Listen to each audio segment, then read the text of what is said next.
नमस्कार दोस्तों, आप देख रहे हैं संस्कृति टीवी। दोस्तों, इस साल 21 नवंबर 2022 को सोम प्रदोष व्रत रखा जाएगा।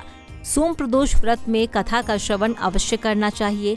इसके बिना व्रत पूजन अधूरा माना जाता है। तो ऐसे में आज के हमारे इस वीडियो में हम आपको बताएंगे सोम प्रदोष व्रत की कथा। तो जानने के लिए वीडियो को अंत तक जरूर देखें।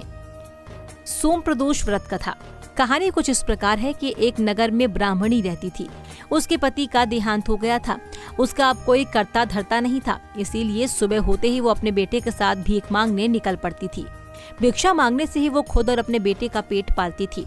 एक दिन ब्राह्मणी घर लौट रही थी तो उसे एक लड़का घायल अवस्था में कराहता हुआ मिला, जिसको देख ब्राह्मणी दयावश उसे अपने घर ले आई।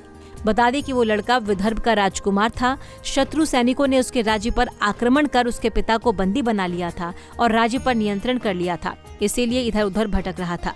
राजकुमार ब्राह्मण पुत्र के साथ ब्राह्मणी के घर में रहने लगा। तभी एक दिन अंशुमती नाम की एक गंधर्व कन्या ने राजकुमार को देखा तो वो उस पर मोहित हो गई। अगले दिन अंशुमती अपने माता पिता को राजकुमार से मिलाने लेके आई। उन्हें भी राजकुमार पसंद आया। कुछ ही दिनों के बाद अंशुमती के माता पिता को शंकर भगवान ने सपने में आदेश दिया कि राजकुमार और अंशुमती का विवाह कर दिया जाए। उन्होंने वैसा ही किया।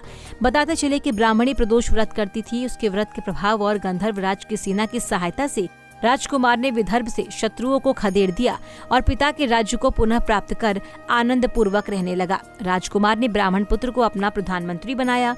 ब्राह्मणी के प्रदोष व्रत की वजह से जैसे राजकुमार और ब्राह्मण पुत्र के दिन फिरे, वैसे ही शंकर भगवान अपने दूसरे भक्तों के दिन भी फिरते हैं। इसीलिए सोम प्रदोष का व्रत करने वाले सभी भक्तों को ये कथा अवश्य पढ़नी चाहिए अथवा सुननी चाहिए।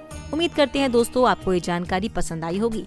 ऐसे ही धर्म और आस्था से जुड़े रहने के लिए देखते रहिए संस्कृति टीवी।